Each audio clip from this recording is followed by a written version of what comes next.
আজকে আমাদের টপিক হচ্ছে কম্প্রিহেন্সিভ সেক্সুয়াল এডুকেশন। এটা যদিও আহ, বাংলাদেশ পার্সপেক্টিভটাই আলোচনা করার বিষয় আজকে। তবে যেহেতু এই ইস্যুটা এই টপিকটা টাচ করতেছে, আমি একটু ইন্টারন্যাশনাল পার্সপেক্টিভটা আলোচনা করতে চাই।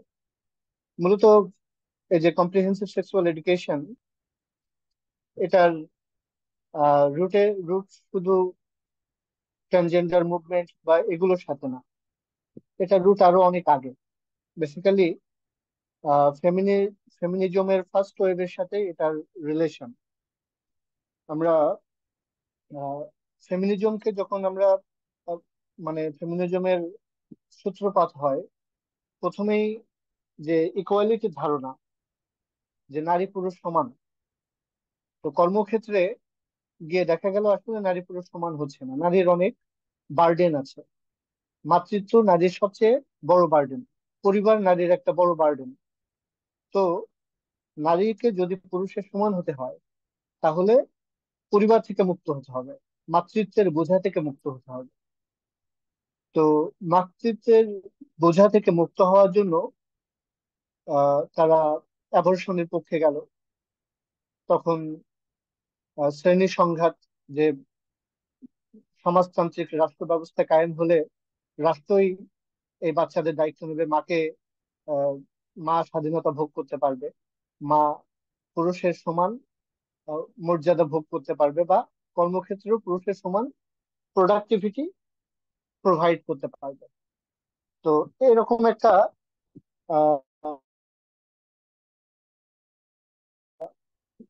ব্যাকগ্রাউন্ডে শুরু হলো প্ল্যান্ড প্যারেন্টহুড আমেরিকাতে।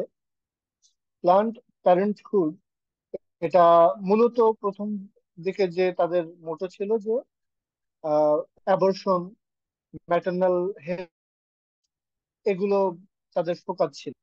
মার্গারেট স্যাঙ্গার এটার প্রতিষ্ঠাতা। তো তারা গর্ভপাত নিয়ে হিউজ ক্যাম্পেইন করে, যে মাতৃত্বকে, যদি নারীকে মাতৃত্ব থেকে মুক্ত করতে হয় তাহলে গর্ভপাত নারীর একটা চয়েস। সেই চয়েসকে তারা প্রমোট করে এবং বিভিন্ন ক্লিনিক ফর্ম করে, যাতে যেখানে নারীরা অ্যাবর্শন করাইতে পারে। এবং এখনো পর্যন্ত তারা বছরে মিলিয়নস অফ বেবি হত্যা করে আর কি, ভ্রূণ হত্যা করে। তো এদের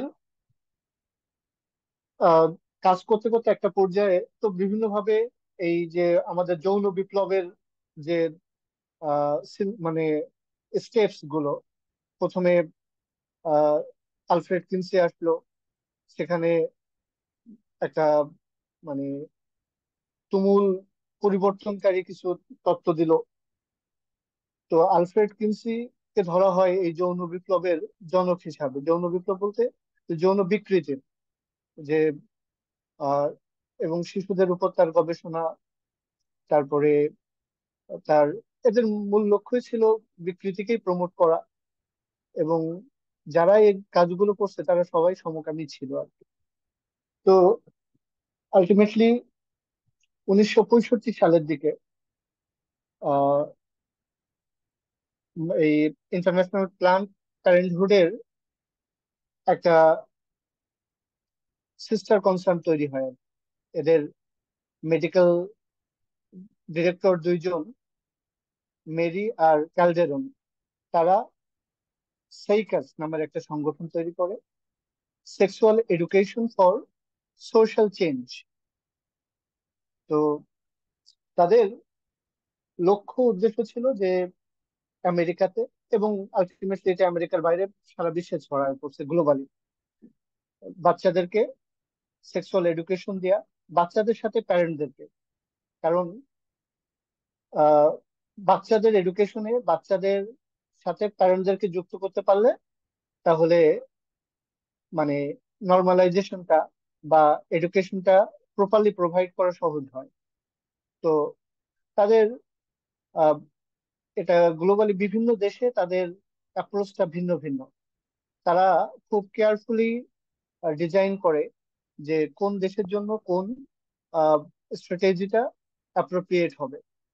যেখানে মুসলিম ভ্যালুস খুব স্ট্রং, সেখানে তারা খুব মানে সফটলি এন্টার করে, আস্তে আস্তে মানে সেন্সিটাইজেশন করে করে করে করে আগাতে থাকে। তো আমেরিকাতে তাদের যে আহ, মানে ফর্মুলা গুলো, তাদের যে বইগুলো, তাদের যে এডুকেশন গুলো, এগুলো এখন পুরাই ব্লান্ক, যে সমকামিতা ভালো জিনিস, মাস্টারবেশন এটা ক্ষতিকর কিছু না, এটা করা উচিত। তারপরে সেক্সুয়াল ওরিয়েন্টেশন, যে কেউ চাইলে ছেলে হতে পারে, চাইলে মেয়ে হতে পারে, এগুলো সবকিছু এই কম্প্রিহেন্সিভ সেক্সুয়াল এডুকেশনের অন্তর্ভুক্ত। এটা এক এক জায়গায় এক এক নামে চলছে আর কি। তো বাংলাদেশে এটা শুরু হয় আরো বেশ কিছু আগেই। আমরা এখন যদিও আহ, মানে আমাদের গালে থাপ্পড় মারার পরে আমাদের হুঁশ ফিরছে, কিন্তু তারা এই কাজ করে যাচ্ছে প্রায় 2010-এর পর থেকে, 12 থেকে। প্রথমে প্রথমে তারা জেন্ডার ইকুইটি দিয়ে শুরু করে। যেহেতু বাংলাদেশ রক্ষণশীল মুসলিম সমাজ, এখানে সরাসরি তো আর সমকামিতা খাওয়ানো যাবে না। এখানে সরাসরি মাস্টারবেশন ভালো, এখানে সরাসরি আহ বাচ্চাদের বাচ্চাদের যৌন অনুভূতি আছে, তারাও কনসেন্ট দিলে সেক্স করতে পারে, বা তারাও কনসেন্ট দিতে পারে। তারা তাদের জেন্ডার ডিসফোরিয়ায় ভুগলে নিজেরাই নিজেদের কনসেন্ট দিয়ে হরমোনাল থেরাপি নিতে পারে। বা এরকম বিষয়গুলো তার সরাসরি রক্ষণশীল বাঙালি সমাজে চালু করা যাবে না। তো তারা যেটা করলো, প্রথমে আহ জেন্ডার ইকুইটি বা জেন্ডার বৈষম্য দূর করার একটা রেটরিক তৈরি করলো, যে মেয়েরা বৈষম্যের মধ্যে আছে, তাদেরকে সমান সুযোগ দিতে হবে।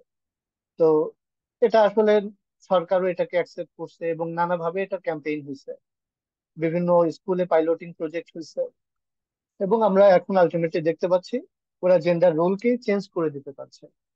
প্রথমে ওরা প্রতিষ্ঠা করতে চাইলো যে নারী পুরুষের সমান। আমি একটু পরে হয়তো দেখাতে পারবো যে ওরা এইবারেও সে আগের কিছু কম্পোনেন্ট রাখছে আর কি, যেখানে ওরা ওই আগের যেমন gender equity in schools, James manual নামে একটা বই আছে আর কি। সেখানে মূল টার্গেটই তাদের জেন্ডার, যে আমাদের মানে প্রচলিত যে জেন্ডার রোল, এটাকে প্রশ্নবিদ্ধ করা। বাবার ভূমিকা, মায়ের ভূমিকা, এটাকে প্রশ্নবিদ্ধ করা, যে বাবা কাজ করবে, মা আহ সংসার সামলাবে, বা নারীর এরিনা আর পুরুষের এরিনা, ওরা এগুলো সব ভেঙে দিচ্ছে। Gender equity in schools, James manual নামে, এটা সার্চ দিলে পেয়ে যাবে। আর এরপরে শাহানা কার্টুন আছে। শাহানা কার্টুনের কথা আমরা লেখালেখিও করছি এটা নিয়ে, তোমরা হয়তো দেখে থাকবে।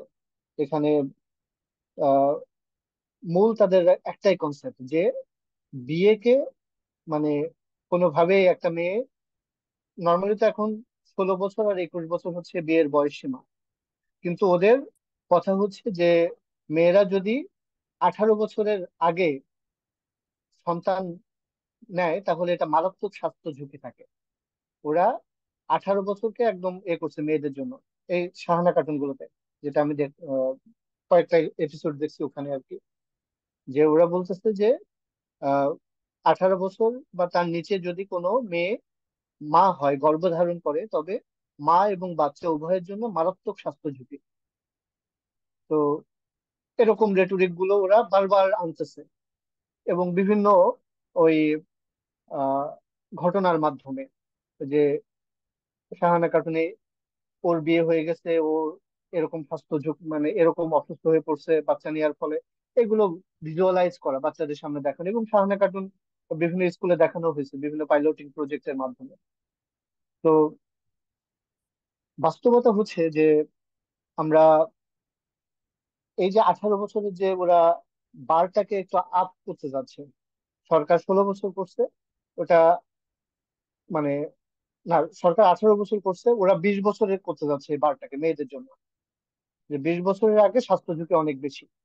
অথচ প্রতি বছর প্রায় 10 লাখ অবৈধ গর্ভপাত হয়, যার একটা বড় অংশ হচ্ছে এই টিনেজ গার্লস। তো এটা নিয়েও ওদের অবশ্য একটা জাস্টিফিকেশন আছে, যে ঠিক আছে, বিয়েটা পরে করুক, আগে সেক্সুয়ালি অ্যাক্টিভ হোক, কিন্তু আমরা এদেরকে জন্ম নিয়ন্ত্রণ পদ্ধতি শেখাবো, যাতে অবৈধ গর্ভপাত করতে না হয়, যাতে ওরা প্রেগনেন্ট না হয়। তো এটা হচ্ছে ওদের রেটরিক, যে কম্প্রিহেন্সিভ সেক্সুয়াল এডুকেশন এর মূল লক্ষ্যই হচ্ছে মানে বিবাহ বহির্ভূত যৌনতাকে কতটা সেভ করা যায়, কতটা নিরাপদ করা যায়। তারা জন্ম নিয়ন্ত্রণের বিভিন্ন পদ্ধতি শেখাবে, তারা সেক্সুয়ালি ট্রান্সমিটেড ডিজিজ গুলো থেকে পরিত্রাণ মুক্তি পাওয়ার বিভিন্ন টেকনিক শেখাবে, কিন্তু যৌনতায় তারা প্রলুব্ধ করবে, যে উস্কানি দেবে বিভিন্ন ভাবে।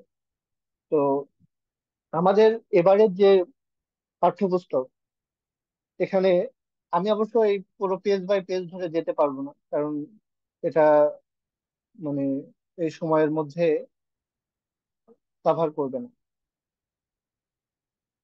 তো এবার যেটা হয়েছে, ওরা কোনো রাগঢাক ছাড়াই, এতদিন ওরা পাইলটিং করছে, দেখছে যে মোটামুটি, এবং মানে প্রায় কয়েকটা জেলায় ওরা এই পাইলটিং গুলো করে ওরা সামারিতে আসছে যে এই সফটলি যে মিনস্ট্রুয়াল সাইকেল নিয়ে, তারপরে কম্প্রিহেন্সিভ সেক্সুয়াল এডুকেশন আর কিছু কম্পোনেন্ট নিয়ে ওরা যে কাজ করছে, এখানে ওরা বাচ্চাদের লজ্জা ভাঙতে পারছে এবং টিচারদেরও লজ্জা ভাঙতে পারছে। এবং আলটিমেটলি এবার যে এরকম ব্যাপক একটা চেঞ্জ আনছে পাঠ্যপুস্তকে, এটা ওদের এই গবেষণার আহ, ফলে ওরা চিন্তা করছে, তাহলে এটা যদি আমরা একবার এস্টাবলিশ করতে পারি, তাহলে আমরা আমাদের লক্ষ্যে পৌঁছাইতে পারবো। ওদের লক্ষ্যটা কি?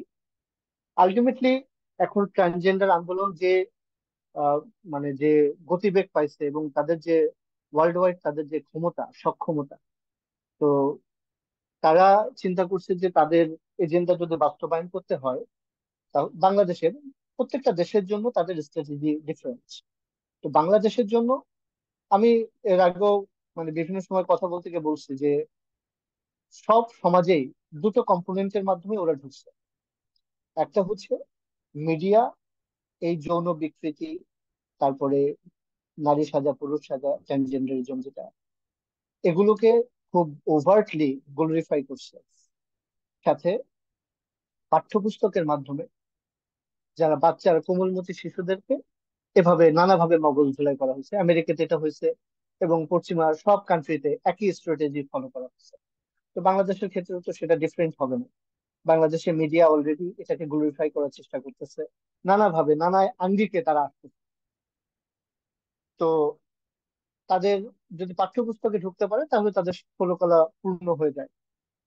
আমেরিকাতে এই বিকৃতি শুরু হয়েছে 70-এর দশকের, এবং ওটা মানে মুক্তি বেগ পাইতে সময় লাগছে ওদের 2-3 দশক। কিন্তু অলরেডি ওয়ার্ল্ড, সারা বিশ্ব এটাতে সেন্সিটাইজ, যার কারণে আমাদের সমাজে এটা এই 2-3 দশক সময় নেবেন। আমাদের সমাজে এটা আমেরিকার মতো, আজকে আমেরিকা যে অবস্থায় আছে, আমাদের সেই অবস্থায় পৌঁছাতে 5 থেকে 10 বছর টাইম লাগে, তার বেশি লাগবে না। তো ওরা যে চিন্তা করে কম্প্রিহেন্সিভ সেক্সুয়াল এডুকেশন, স্বাস্থ্য সুরক্ষা বইয়ের যে 4টা পার্ট, এখানে ওরা মানে ব্লান্টলি এগুলো ঢুকাই ফেলছে। ওরা শরীফার গল্পের মাধ্যমে সরাসরি ট্রান্সজেন্ডার বাদ মতবাদ ঢুকাইছে, কিন্তু ওরা চিন্তা করছিল যে শরীফার গল্প হয়তো টিকবে না, মানে রক্ষণশীল বাঙালি সমাজ এটাকে সহজে নিবে না। কিন্তু ওরা একবারে মানে একটা এমন একটা পরিবর্তন আনছে, যেখান থেকে যদি আমার 50%ও আমরা রিভার্স করে আন্দোলন করে, তাও ওদের 50% লাভ। তো এরকমই পরিবর্তন ওরা আমূল পরিবর্তন আনছে, এই কারণে যে যত আন্দোলনই করি, আমাদের আইওয়াস দিয়ে কিছু চেঞ্জ করে হয়তো মানে সময় দেওয়া যাবে, তাতে ওদের উদ্দেশ্য পূরণ হয়ে যাবে।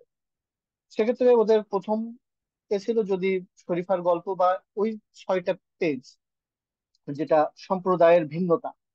প্রথমে বেদে সম্প্রদায়ের ইতিহাস নিয়ে আসছে ওরা। বেদে সম্প্রদায় ওখানে ওদেরকে খুশি আপা যে ছাত্রদেরকে নিয়ে গেছে বেদে সম্প্রদায়, ওখানে দেখাইছে যে আহ মায়েরা ব্রেড আর্ন করে, বাবারা রান্না বাড়া করে। তো এটা দেখায় বাচ্চাদেরকে বোঝাইলো যে ডাইভার্সিটি আছে। এরপরে ওরা চলে গেল সরাসরি জেন্ডার ডাইভার্সিটি।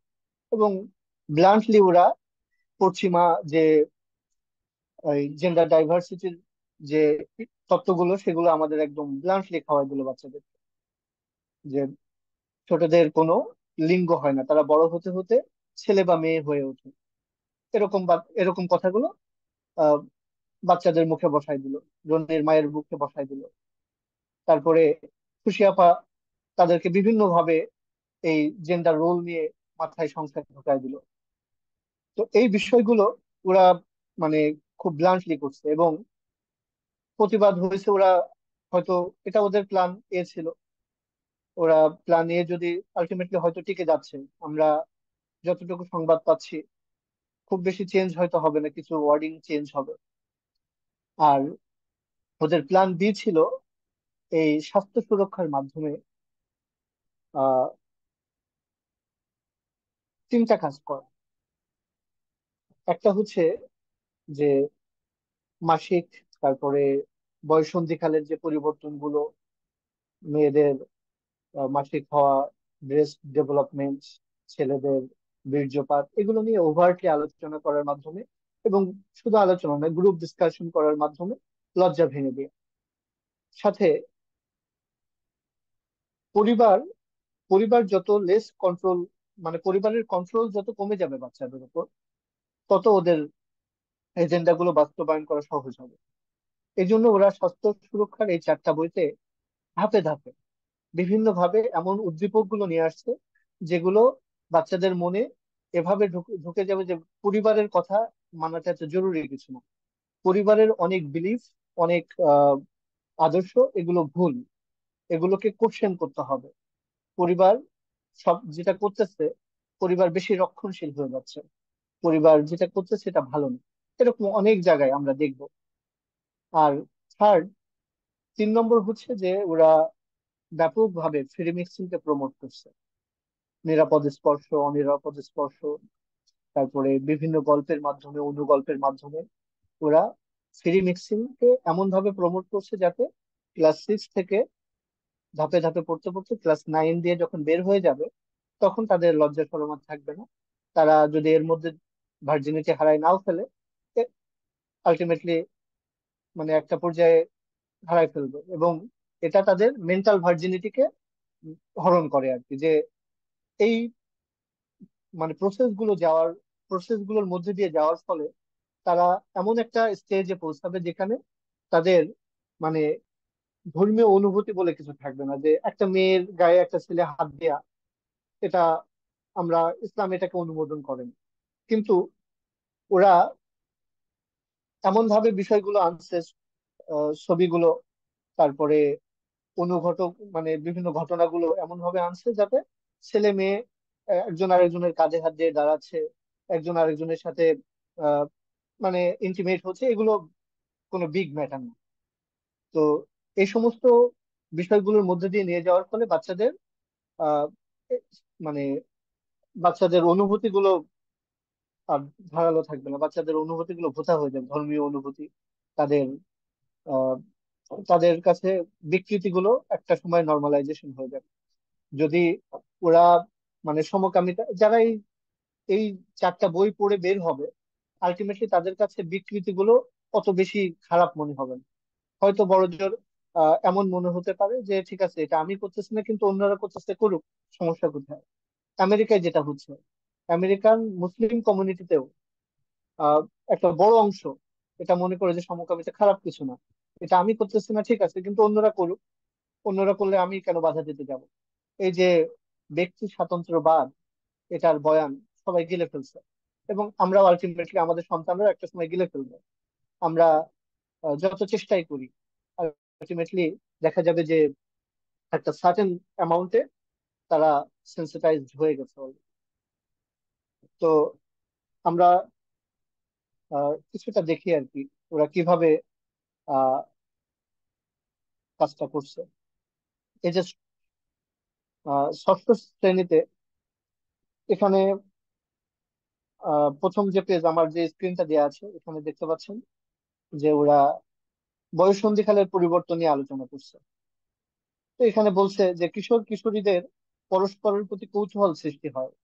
এ সময় মনের মধ্যে নানা ধরনের দ্বিধাদ্বন্দ্ব, অস্থিরতা কাজ করে, মনে তীব্র আবেগ সৃষ্টি হয়।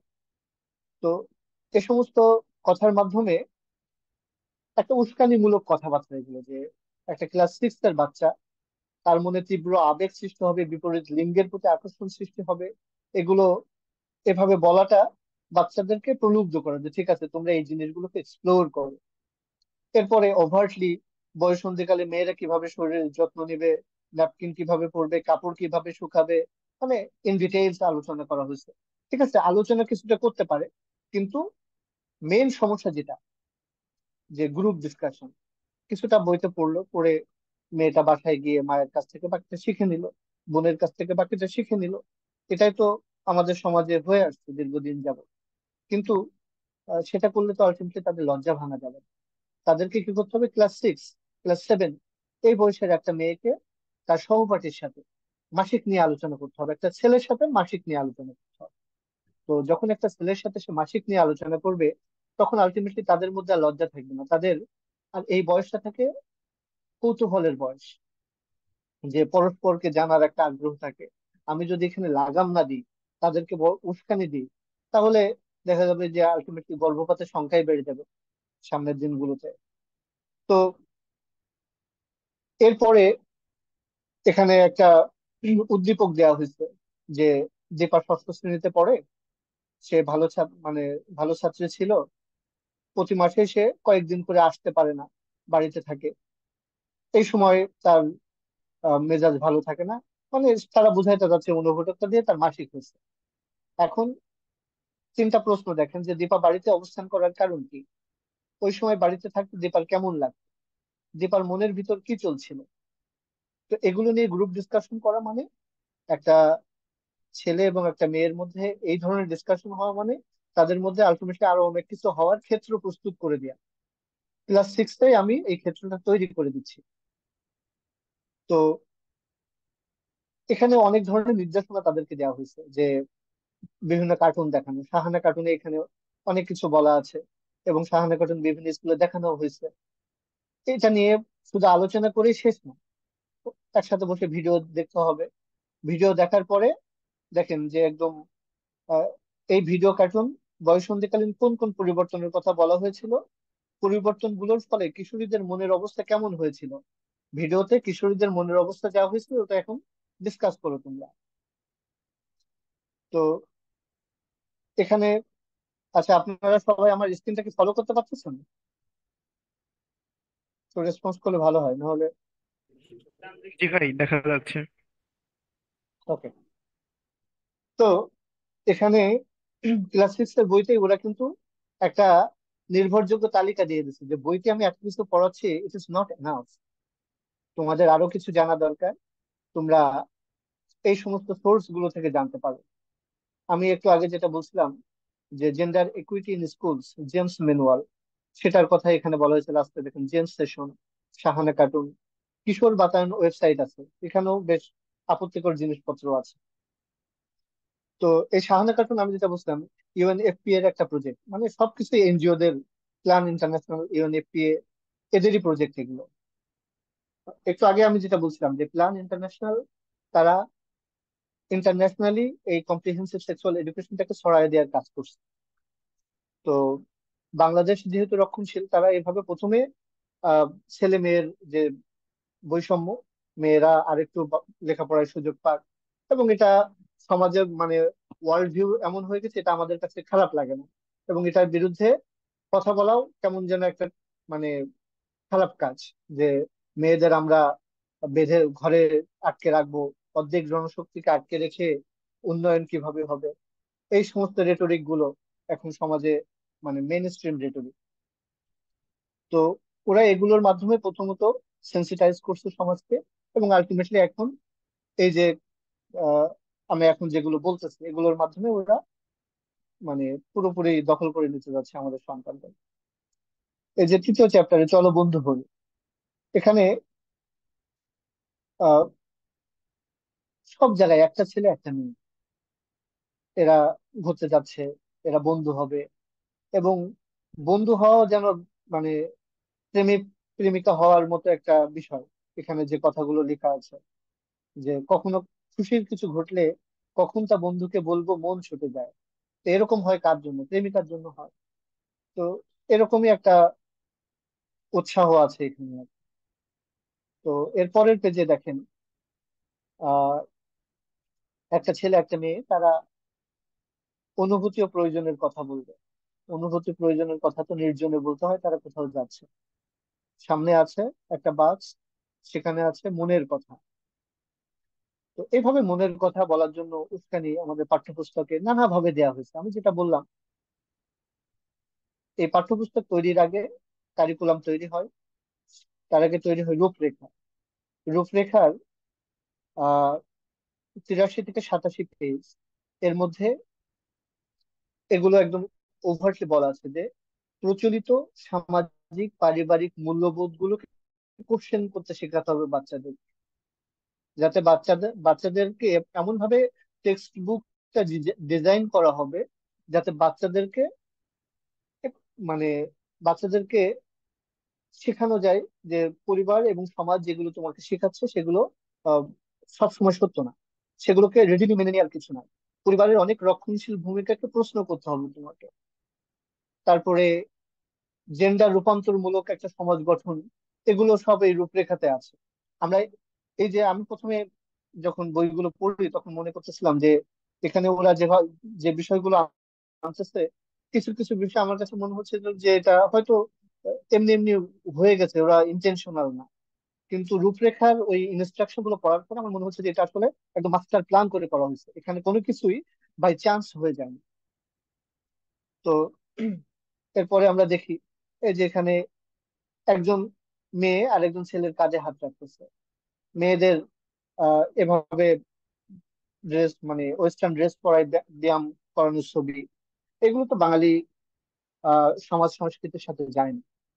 আলটিমেটলি এটার মাধ্যমে ফ্রি মিক্সিং কে প্রমোট করা হচ্ছে। একটা মেয়ে একটা ছেলের কাঁধে হাত দিয়ে দাঁড়াবে ক্লাস 7-এর, তো ওদের মধ্যে আর কি কি হতে পারে, বা মানে বেস্ট ফ্রেন্ড জাস্ট ফ্রেন্ড কি কি এখন আছে না, এগুলো সব তো ওদের মধ্যে মানে র্যাম্প্যান্ট হয়ে যাবে।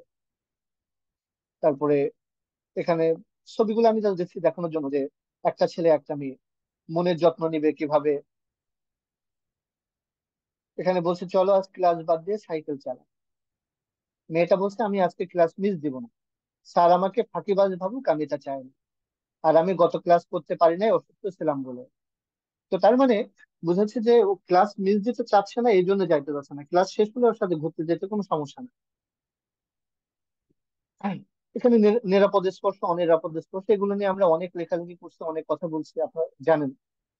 নিরাপদ স্পর্শ মানে হচ্ছে যেটাতে অস্বস্তি লাগবে না। একজন টিচার মাথায় হাত বুলাই দিচ্ছে, এটা ভালো কিছু।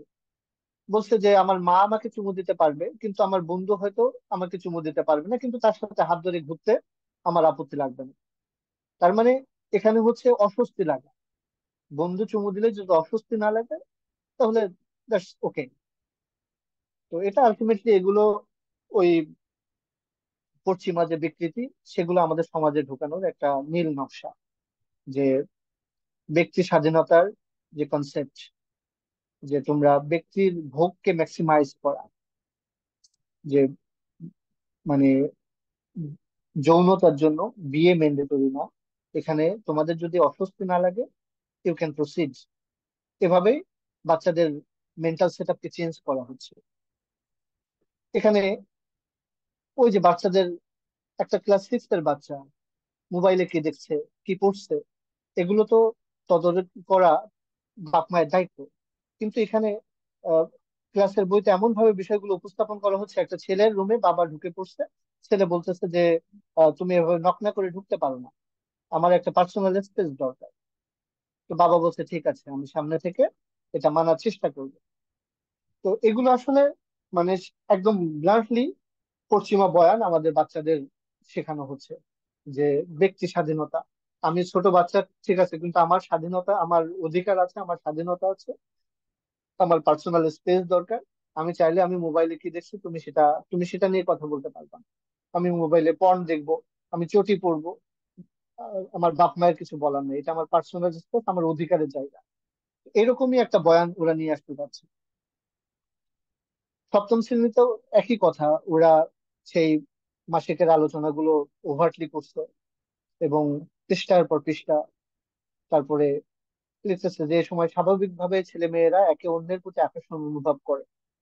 তো বাচ্চাদেরকে একে অন্যের কাছাকাছি নিয়ে আসছে প্রথমত। তারপর তারা কাছাকাছি আসার পরে মাসিক নিয়ে আলোচনা করলো। তাদের মধ্যে কাজে হাত দিয়ে দাঁড়াচ্ছে, ঘুরতে যাচ্ছে, ফ্রি মিক্সিং কে প্রমোট করছে, এবং তাদেরকে ক্রমেই উস্কানি দেওয়া হচ্ছে। ক্রমেই মানে আলটিমেট অ্যাক্টের দিকে যাওয়ার উস্কানি দেওয়া হচ্ছে। তো সমবয়সীদের সাথে সম্পর্কের ইতিবাচক প্রভাব গভীর ও আন্তরিক বন্ধুত্ব গঠনের ক্ষেত্রে তৈরি হয়। নিজেদের আনন্দ দুঃখ, পাওয়া না পাওয়া একে অপরের সাথে শেয়ার করা সহজ হয়, সহজে মনের কথা বলা যায়। তার মানে এগুলো বেসিক্যালি আলটিমেটলি একটা প্রেমের সম্পর্ক তৈরিতে উদ্বুদ্ধ করা হচ্ছে। এই যে নীরা অতুল, এই ঘটনা 2 যেটা লেখা, নীরা অতুল একই বেঞ্চিতে বসে ক্লাস করে। তারা আজকে নীরা দেখলো অতুল অন্যজনের পাশে বসছে, এবং আলটিমেটলি নীরার কষ্ট লাগছে।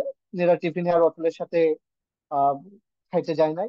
মানে এটা পুরো টিপিক্যাল একদম গার্লফ্রেন্ড বয়ফ্রেন্ডের যে একটা রিলেশন, যে অধিকার বোধ, আমার বয়ফ্রেন্ড কেন আরেকজনের পাশে বসবে, এরকমই একটা বিষয়। এই বিষয়গুলোই বারবার নিয়ে আসা হচ্ছে। তো এখানে এই কিভাবে প্রস্তাব দেওয়া হবে, মানে কিভাবে মনের কথা বলা হবে। একটা ছেলে, সে তার মনের কথা বলছে। এই যে প্রথম ছবিতে সে আহ, একটা মেয়েকে কল্পনা করে নিচ্ছে, এবং তারপর তার কাছে বলবে আর কি। তো বিষয়গুলো আসলে খুবই মানে খারাপ হয়েছে, যে আমাদের সন্তানদের ওরা কিভাবে মগজ ধোলাই গুলো করতেছে, কিভাবে মানে তাদেরকে চরিত্রহীন বানানোর একটা মেগা প্রজেক্ট হাতে নিছে। এখানে অন্তরা ফাহিমের গল্প, যে দুইজন দুই স্কুলে পড়ে, তাদের মাঝে মাঝে কথা হয়, দুই স্কুলের ফার্স্ট গার্ল ফার্স্ট বয়, রাস্তায় গল্প হয়, কথা হয়, এবং আস্তে আস্তে তাদের বন্ধুত্ব জমে ক্ষীর। তো কেউ একজন দেখতে পায়, বাসায় বলে দেয়। এরপরে বাসা থেকে আলটিমেটলি মেয়েটাকে বকা দেয়, ছেলেটাকে মারে। মেয়েটা তখন ডিপ্রেশনে পড়ে যায়, ছেলেটা তখন চিন্তা করে আহ, নেশা পানিতে আসক্ত হয়ে যাবে কিনা, এরকম আর কি একটা উদ্দীপক ওরা দিছে। এটার মাধ্যমে কি বোঝায়? যে পরিবারের অনুশাসন ভালো না, বাপ মা বকা দিচ্ছে, এটা খারাপ কাজ করছে। বাপ মা যদি শাসন করে তাহলে সন্তানরা বিগড়ে যায়। এই মেসেজটাই তো একটা বাচ্চা এখান থেকে নিবে। তো এটা আসলে মানে আমি যেটা বললাম যে ওই তিনটার মধ্যেই পড়ে, যে পরিবারকে ভিলেন হিসেবে দেখানো। পরিবার ভালো না, পরিবার খারাপ। এখানে গ্রুপ ডিসকাশন, প্রত্যেকটা গ্রুপে দুইটা ছেলে দুইটা মেয়ে। এখানে ছেলে ছেলে গ্রুপ নেই, মেয়ে মেয়ে গ্রুপ নেই। এখানে মানে ফ্রি মিক্সিং কালচারটাকে প্রমোট করা হবে। এরা একসাথে বসবে, বসে মাসিকের আলোচনা করবে, নিজের শরীরে কি পরিবর্তন আসছে এগুলো নিয়ে আলোচনা করবে। তারা বিভিন্ন আহ দেখবে, ভিডিও কন্টেন্ট গুলো দেখবে, তারা পরস্পরকে এক্সপ্লোর করবে। এরকমই একটা ফরম্যাট দাঁড় করানো হয়েছে। এটা হচ্ছে কৈশোরের আনন্দ যাত্রা, একটা চ্যাপ্টারের নাম কৈশোরের আনন্দ যাত্রা। তো এখানে এই দুটো ছেলে দুটো মেয়ে বসে একদম মানে খোশ গল্প করতেছে।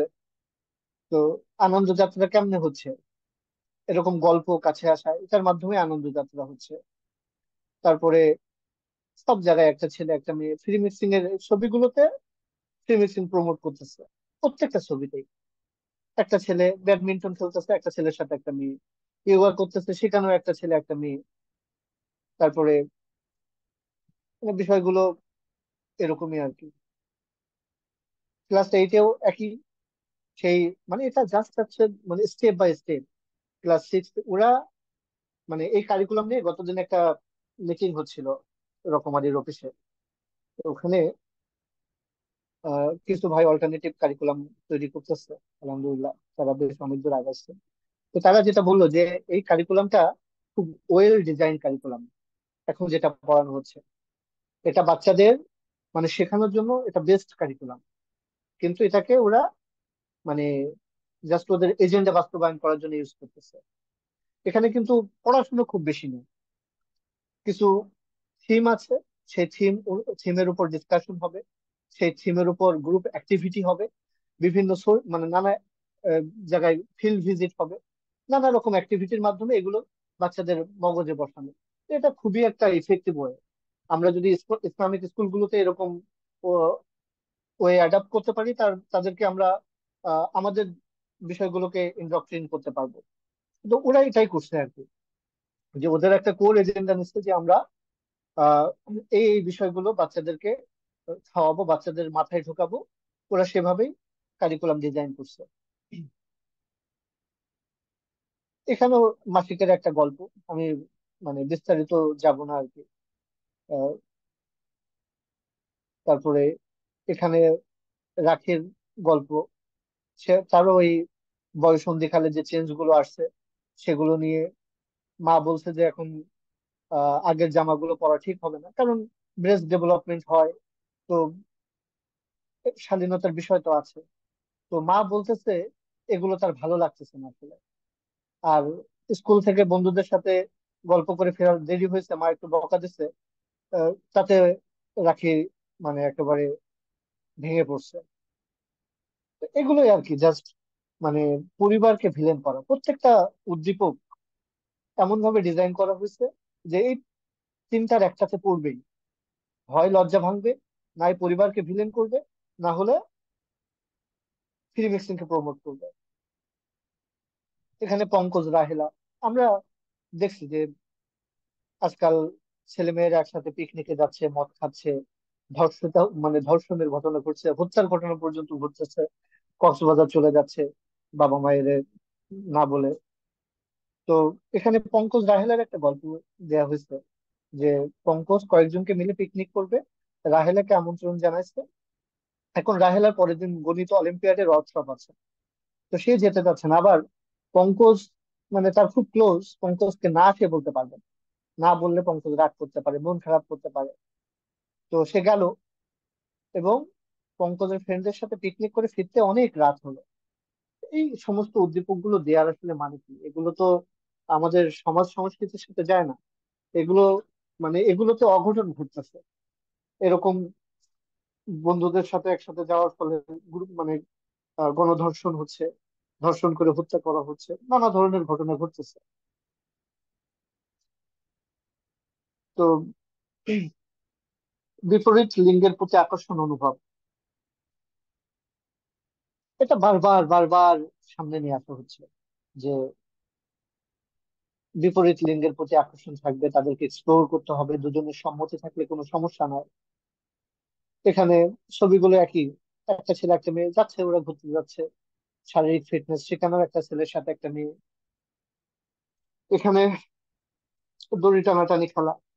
তো দেখেন যে এক পাশে ছেলে এক পাশে মেয়ে, ওরকম না, দুটো ছেলে একটা মেয়ে, একটা একটা মেয়ে, দুটো মেয়ে একটা ছেলে, এভাবেই আর কি, জাস্ট মিক্স করে দেয়া, জাস্ট বারবার একই। এখানে মানে সঞ্জয় আমেনা এরা এই যে এত কিছু জানলো, ক্লাসে এত কিছু পড়লো, তাও তাদের কাছে এটা এনাফ নয়। তারা এখন বলতেছে যে চলো তাহলে আমরা এই যে বয়ঃসন্ধিকালের পরিবর্তন, মাসিক বীর্যপাত, তারপরে শারীরিক যে চেঞ্জ, মনের পরিবর্তন, আমরা এগুলো আরো অনেক কিছু আমাদের জানার আছে, আমরা কোথা থেকে জানবো? তো ওরা এখন বিভিন্ন জায়গায় যাবে, বিভিন্ন পাঠাগারে বিভিন্ন সিনেমা দেখবে, নানা কিছু করবে এগুলো জানার জন্য। এভাবে নবম শ্রেণীতে মানে অধ্যায়ের শিরোনাম গুলো আসলে খুব বাজে শিরোনাম। তো সব বাধা পেরিয়ে চলো যায় এগিয়ে, মন জাহাজের নাবিক, মনোবন্ধু। মানে ওরা আলটিমেটলি এখন চ্যাপ্টার ক্লোজ করতেছে, যে ক্লাস 9 চারটা বই, তিনটা শেষ হয়ে গেছে, এখন ক্লাস 9-এ উঠছে। এখন ওদেরকে মোটামুটি ওই আলটিমেট একটার দিকে নিয়ে যেতে হবে। তো এখন ওদেরকে এই যে মনোবন্ধু, আমরা সবাই বন্ধু হব, সবাই সবার পাশে দাঁড়াবো। তো মনোবন্ধু কিভাবে হতে হবে? চন্দন ও রাহেলা মনোবন্ধু হয়েছে, আমরা তাদের মতো পার্টনার খুঁজে নিয়ে মনোবন্ধু হব। এরপর থেকে এখন এখানের সাথে লিঙ্গ যৌন বৈচিত্র্য নিয়ে আসছে আর কি। আমি এই বইগুলো পড়ে যেটা দেখলাম যে কয়েকশো বার এই শব্দগুলো আসছে শিক্ষক সহায়িকা থেকে শুরু করে টেক্সট বুক গুলোর মধ্যে। লিঙ্গ বৈচিত্র্য, যৌন বৈচিত্র্য, পরে ছেলে মেয়ে শব্দটা আসলেই ছেলে মেয়ের সাথে অন্য লিঙ্গ। তো জেন্ডার বা লিঙ্গ বৈচিত্র্য আসলে কি? লিঙ্গ বৈচিত্র্য বলতে মানে আমাদের নর্মাল লিঙ্গ কোনটা? পুরুষ লিঙ্গ, স্ত্রীলিঙ্গ। এর বাইরে যা আছে সবই বৈচিত্র্য। এর বাইরে থাকতে পারি হিজড়ারা, আমরা এটা একনলেজ করি, কারণ এটা আল্লাহ তৈরি করছে তাদের এভাবে। এর বাইরে বৈচিত্র্য কি? এর বাইরে বৈচিত্র্য হচ্ছে ছেলে মেয়ে সাজবে, মেয়ে ছেলে সাজবে, বা সকালে একরকম থাকবে, বিকালে একরকম থাকবে। জেন্ডার সিজন চলে আসছে এখন, কুইয়ার মানে তারা চেঞ্জিং জেন্ডার। তো এগুলো সবই হচ্ছে জেন্ডার বা লিঙ্গ বৈচিত্র্য। তো বৈচিত্র্য মানেই হচ্ছে বিকৃতি। যৌন বৈচিত্র্য কি? নর্মাল যৌনতা হচ্ছে একজন ছেলে একজন মেয়ের সাথে যৌন সম্পর্ক করবে, এটাই হচ্ছে নর্মাল যৌনতা। কিন্তু এর বাইরে যা কিছু আছে, দুইটা ছেলের সাথে, মানে দুইটা ছেলের মধ্যে যৌনতা, দুইটা মেয়ের মধ্যে যৌনতা, বা পশুর সাথে যৌনতা, শিশুর সাথে যৌনতা, এগুলো সব যৌন বৈচিত্র্য। তার মানে বৈচিত্র্য মানেই বিকৃতি। তো আমি এটা হ্যাঁ, সেটা ঠিক আছে। মানে এখানে এটাও আর একটা দেখার বিষয়। আমি যদিও এটা মানে বিভিন্ন জায়গায় দেওয়ার জন্য আনছি, যার কারণে আমি এই ইস্যুটাকে সামনে নিয়ে আসিনি যে হিন্দু মুসলিম একসাথে তারা এইভাবে মেলানোর চেষ্টা করতেছে, কিন্তু এটা আহ, অনেক জায়গায় আমরা দেখতেছি যে একটা ছেলে মানে হিন্দু মেয়ে মুসলিম ছেলে, মুসলিম মেয়ে হিন্দু ছেলে, এটা এরা করতেছে। তার মানে ধর্মের মানে মানে সম্প্রদায়ের বাধা অতিক্রম করে পরস্পরের কাছে আসা। তো বৈচিত্র্য মানেই বিকৃতি। আমাদের সামনে করণীয় যেটা, বাচ্চাদেরকে এটা মাথায় ঢুকাই দিতে হবে যে বৈচিত্র্য মানেই বিকৃতি, খুশি আপা মানেই মিথ্যাবাদী। এগুলো নিয়ে অনেক আলোচনা হয়েছে, হিজড়া, ইন্টারসেক্স, ট্রান্সজেন্ডার। তো আচ্ছা, আমরা আমাদের সময় কি শেষ, না আর কত সময় আছে?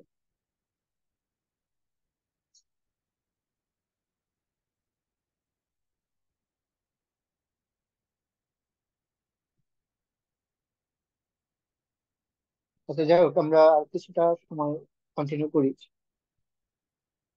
এখানে এই বিষয়গুলো নিয়ে আমি আজকে আর বিস্তারিত যাইতে চাচ্ছি না। এটা আরেকটা ক্লাস হওয়াটাই বেটার। ট্রান্সজেন্ডার বা এই ইস্যুটা নিয়ে আরেকটা ক্লাস হওয়াটাই বেটার। এটা নিয়ে বিস্তারিত কথাবার্তা আছে। আপনারা আশীর্বাদ ভাইয়ের অবক্ষয়কাল পড়ছেন কিনা জানি না, তবে সবাই পড়ে নিন। আপনারা অ্যাক্টিভিজম করবেন, অথচ আহ এই জিনিসগুলো জানবেন না, এটা হয়নি। এই অবক্ষয়কালে একদম মানে যৌন আন্দোলনের A to Z চলে আসছে। তো আপনারা যেহেতু আহ ইসলামকে সামাজিক ভাবে শক্তিশালী করতে কাজ করতে চান, বিভিন্ন অ্যাক্টিভিজম করতে চান, তো এই রিলেটেড নলেজ খুব জরুরি। এবং আমার মনে হয় যে বাংলা ভাষায় যতগুলো বই লেখা হয়েছে এর উপরে, অবক্ষয়কাল এটার একদম টপার হবে আর কি। তো এটা আপনারা অবশ্যই পড়বেন। এখন ইন জেনারেল কিছু কথা বলি, আমি ট্রান্সজেন্ডার ইস্যুটা সামনের ক্লাসে অ্যাড্রেস করবো ইনশাল্লাহ। তবে তার আগে আপনারা অবশ্যই অবক্ষয়কাল বইটা পড়বেন।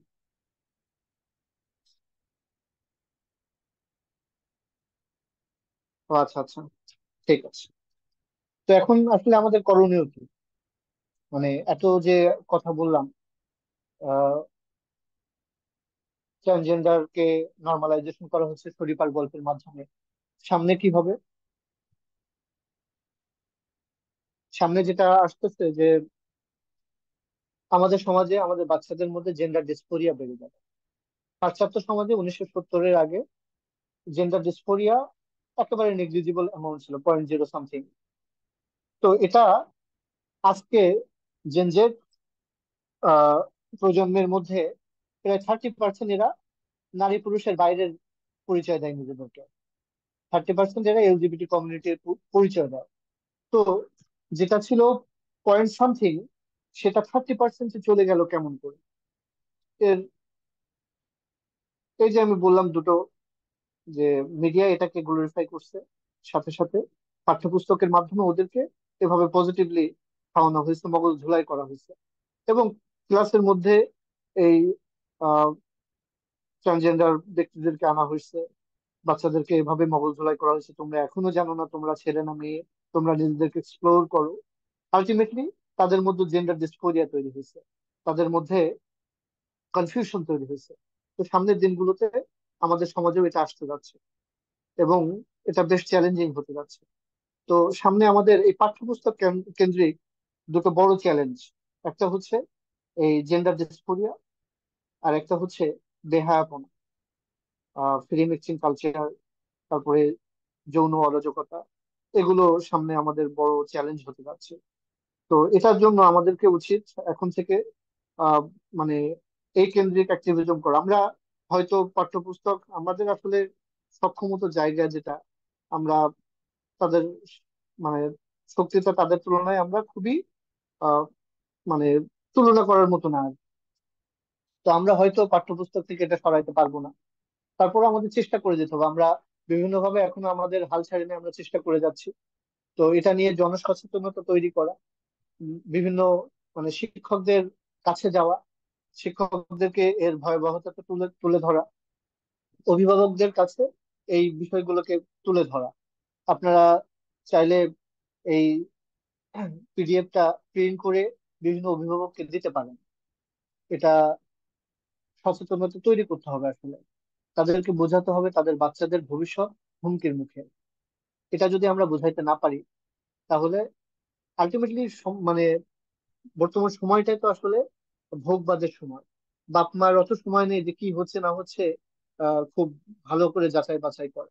বাপ মা চায় রেজাল্ট, বাপ মা চায় যে সন্তান টাকা কামানোর মেশিন হোক। তো সেই বাপ মার কাছে এই আইডিওলজিক্যাল বিষয়গুলো এত গুরুত্ব পাচ্ছে না অভিভাবকদের কাছে। কিন্তু আমরা যদি এই ভয়াবহতাটা পয়েন্ট বাই পয়েন্ট বুঝাইতে পারি, যে আপনার সন্তান আলটিমেটলি আপনার হাত ছাড়া হয়ে যাচ্ছে, আপনার সন্তান আলটিমেটলি এমন একটা সম্ভাবনার মুখে পড়ছে, হয়তো বাসায় এসে সে নিজেকে বিপরীত লিঙ্গের দাবি করতে পারে। তো এরকম একটা বাস্তবতার মুখে আমরা আছি। তো আমাদের এখন টার্গেট হবে অভিভাবকরা, টিচাররা এবং বাচ্চারা, যাদের পরিবারে বাচ্চারা আছে তাদেরকে ওভাবেই সেফগার্ড দেয়া। আমরা বলি একটা, আমাদেরকে ডিটক্সিফিকেশন প্রোগ্রামের মধ্য দিয়ে যেতে হবে। পাঠ্যপুস্তকের মাধ্যমে এনজিওরা, খুশিয়াপাড়া, মশিউজ্জামানরা, ওরা টক্সিন ঢুকাচ্ছে আমাদের সমাজে, আমাদের সন্তানদের মধ্যে। তো এই টক্সিনকে ডিটক্সিফাই করতে হলে তাদেরকে তাওহীদের শিক্ষা দিতে হবে, ইসলামের ভ্যালুস গুলো শিক্ষা দিতে হবে, জান্নাত জাহান্নাম এই বাস্তবতা গুলোকে তাদের সামনে আনতে হবে, তাদেরকে তাদের ইমানি ভাবে বলিয়ান করতে হবে আসলে। তো এটা করতে হবে। সাথে এই যে জিনিসগুলো পড়ানো হচ্ছে এগুলো যে খারাপ, এখন অল্টারনেটিভ কারিকুলাম তৈরি করার আসলে কোনো বিকল্প নাই, এটা যদি দাঁড়ায় যায়। তো একটা সময় খুব হতাশা কাজ করতো, এখন মনে হচ্ছে যে আল্লাহ যেটা করে এর পেছনে হিকমাত আছে। আমাদের এখানে অল্টারনেটিভ কোনো কারিকুলাম অ্যালাউড নেই এখনো পর্যন্ত। তো সেটার হয়তো সামনে একটা দুয়ার খুলে যাবে যদি এটা চলতে থাকে, কারণ এটা তো আলটিমেটলি আমরা যদি ভালোভাবে আলেম সমাজ সহ সচেতনতা ক্রিয়েট করতে পারি, তাহলে অভিভাবকরা এই কারিকুলামের প্রতি, এই শিক্ষা ব্যবস্থার প্রতি আস্থা হারাই ফেলবে, অলরেডি হারাই ফেলতেছে। মাদ্রাসাগুলো আহ, অনেক স্টুডেন্ট পাচ্ছে, কিন্তু এটা তো আসলে খুশি হওয়ার বিষয় না। মাদ্রাসাগুলো স্টুডেন্ট পাচ্ছে, অনেক হুজুরা খুশি হয়ে যাচ্ছে যে সমস্যা কি, আমরা তো স্টুডেন্ট পাচ্ছি। এবং এটা অনেকে বলছেও, খুব কষ্টের বিষয় হলেও। তো এটা তো আসলে খুশি হওয়ার বিষয় না। মাদ্রাসা স্টুডেন্ট পাচ্ছে কারণ জেনারেল লাইনে যে শিক্ষা, এটা নেওয়ার মতো নাই আর। যাদের বিন্দু মাত্র গায়ের দিনী অনুভূতি আছে তারা এটা নিতে পারবেন। তো এটাকে অভিভাবকদের কাছে এভাবে তুলে ধরা, অল্টারনেটিভ যেগুলো ওয়ে আছে সেগুলো ডেভেলপ করার চেষ্টা করা হচ্ছে, সবাই দোয়া করা। আর মানে অভিভাবক, টিচার, যারা রিসিভার, স্টুডেন্ট, সবার কাছে এর মানে এগুলোকে বলা, এগুলো তুলে ধরা, তাদেরকে এজ অ্যাপ্রোপ্রিয়েট অনুযায়ী ডিটক্সিফাই করা। তো আজকে এই পর্যন্ত, ইনশাল্লাহ সামনের কোনো ক্লাসে দেখা হবে।